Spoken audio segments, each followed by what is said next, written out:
What's up, people? It's another Lore of the Cards. It's gonna be quick, so hope you enjoy, etc. But make sure to stick around for the end of the video to find out the progress on longer episodes too. KK, much love. We're so on fleek. Hashtag best pals.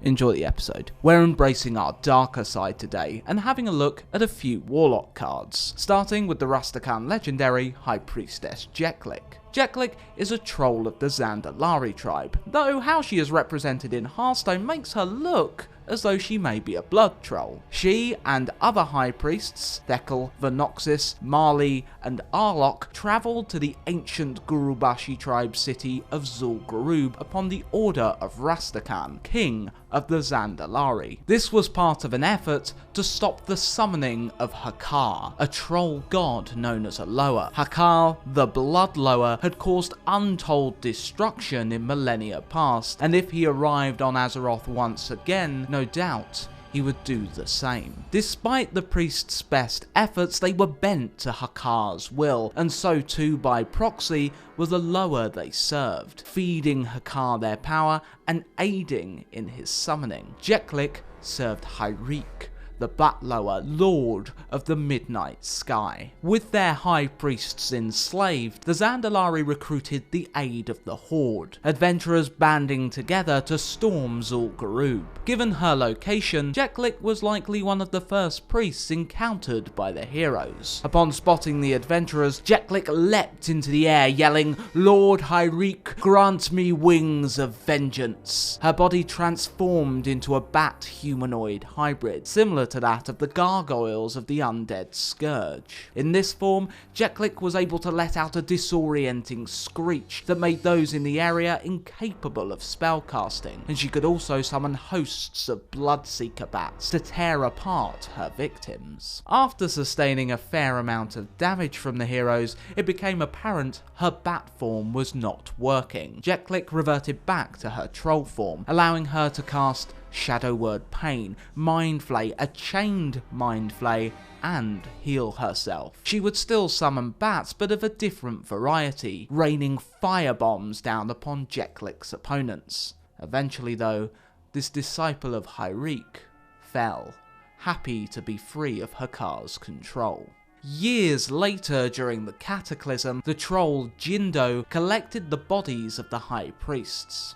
He sought to resurrect them with the help of Zanzil the Outcast. Most of these attempts were thwarted by heroes, including the attempt to resurrect Jeklik. Eventually, only Venoxis was successfully resurrected. Cruul the Unshackled is a Hearthstone original character that was added during the Mean Streets of Gadgetzan expansion. The Void Lord Cruul was originally the servant of the gnome warlock Spicklefizz. The gnome was desperate to join one of the three factions that ran roughshod over Gadgetzan, the Cabal, a faction of mages, warlocks and priests that made use of the highly potent red mana provided by their enigmatic leader, the Zandalari troll, actually a dragon, Kazakus. Unfortunately for Spicklefizz, Kazakus saw more potential in Cruul. With this in mind, the demon drafted up a new contract for the gnome to sign. Cruul would use the chains of the Cabal to bind the gnome,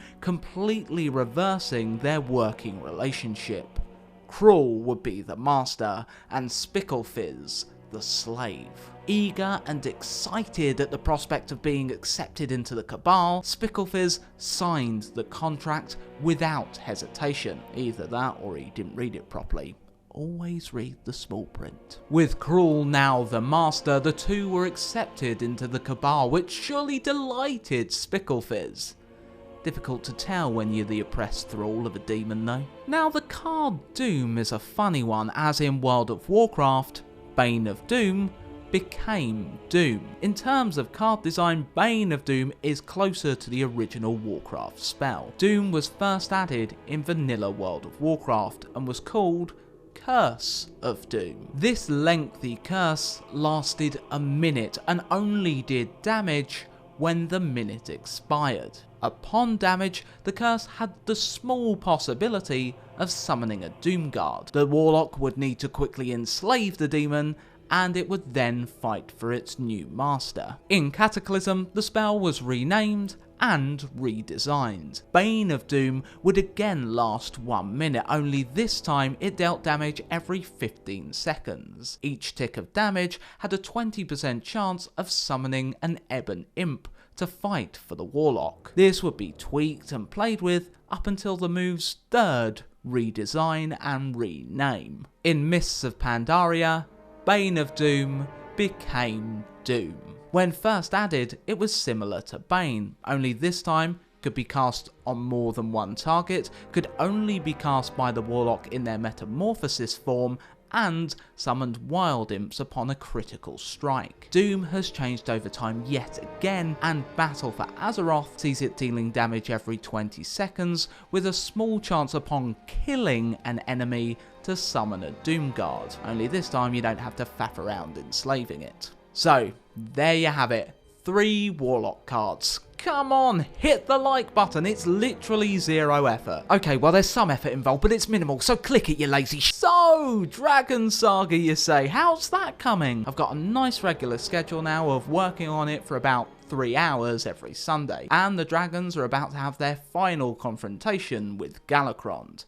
So, yeah, it's a ways off, but I'm now 60 pages deep. A little plan I have for a few quickies. I may introduce some major lore characters into these quickies, but only focus on them for the 5 minutes. Say, a roundup on Illidan's lore? How's that sound? It'd be kind of like Disguised Toast's TLDR series, which he released like 2 episodes of. Only mine would be without the amazing production quality and sense of humour. Shitter, basically. Oh, it's been a while since you released a Card Origins too. What? 3 years? Could totally steal that. Again, without the production value or humour. Until next time, happy Hearthstoning.